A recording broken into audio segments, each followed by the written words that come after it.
What I was talking about is the fact that I believe that people in the past were much wiser than we are now. And my reasoning for this is simply to say that people had time. People had time to reflect. They had time for introspection. They had time to communicate with each other. They had time to meet each other. And their days weren't filled with having to do something all the time. And it's not all negative. Some people just like doing something all the time. We need to toil as human beings. We need to be doing stuff.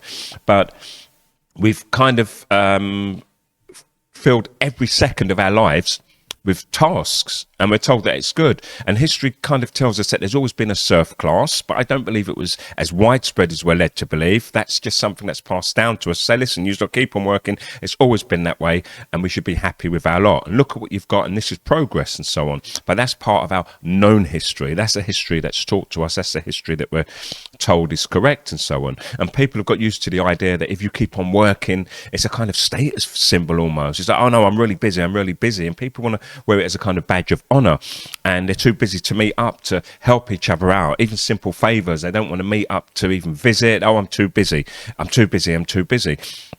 And we have to stop this idea of being busy is good. We need time to sit down, to slow down. We need time to reflect. We need time to share with each other and get back from a friend of mine today, Sylvia. I met her. She's a Dutch woman. I met her and her son when I came to rent a room here on the strength of him getting into college.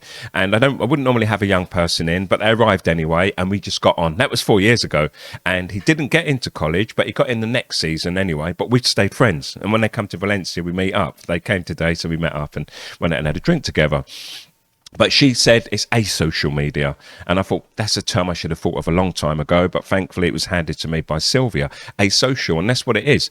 It's meant to be social media, but how are we socializing when we've got this distance between us and we're seeing each other as pixels on the screen, and through apps that allow us to communicate over a distance, which we were told would bring us closer to each other, but in fact have driven a wedge between us.